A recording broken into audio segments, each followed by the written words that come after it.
This is the end zone. Let's move the chains. Cole McDonald, quarterback out of Hawaii.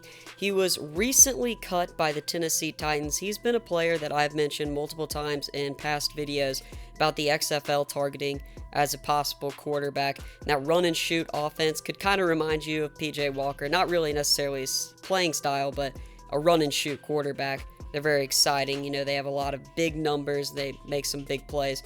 Cole McDonald out of Hawaii, recently cut by the Tennessee Titans. Now he's in the spring league. He joined on late, and unfortunately their game that was supposed to be played this week was canceled due to COVID. So we don't know really how much we're going to get to see him. We'll play it by ear, and if we do, I'll get those highlights out and tell you kind of what he's been doing. There are a couple spring league quarterbacks that I'm going to kind of evaluate after the league ends and basically talk about which guys could possibly play in the XFL or any other spring leagues to look out for, because there are definitely some great quarterbacks. He's actually playing behind Kevin Anderson. He's been playing lights out. He had 2 touchdowns last week, almost 300 passing yards.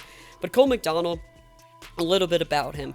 Dude's got a cannon of an arm. He's pretty mobile. In that run and shoot offense, he was asked to do a lot, push the ball downfield. I mean, his receivers' numbers, his numbers, they were really, really big. And when I mean a cannon of an arm, he also throws it in a very weird way, almost like a slingshot, kind of like Phillip Rivers, but not totally like Phillip Rivers, just more in a sense that it's an unconventional throwing style. His footwork isn't really horrible. Really where he struggles the most is being consistent with his throwing motion, being consistent, reading coverages, making good decisions. You know, you see in the tape, watching his highlights, watching his film, you see a lot of questionable decision making where sometimes he does turn the ball over.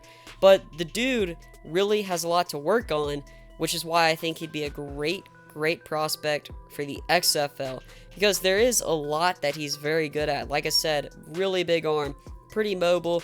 If he could just be consistent, then he can be a great player. And I think that the XFL or any really other spring league should target Cole McDonald. I was a huge fan of him at Hawaii, one of my favorite players to watch in the Mountain West when he was there, because he was electric. He could really push the ball down the field. Again, got a cannon, unconventional throwing style, pretty athletic, super fun to watch, especially in that run and shoot offense. Maybe a coach like June Jones, if he's going to return, would want a quarterback like Cole McDonald who has familiarity with that run and shoot offense. I'd love to know your opinions down below on Cole McDonald, on the XFL, on the Spring League. Thanks for watching the End Zone. Make sure to like, subscribe, and comment so we can move the chains.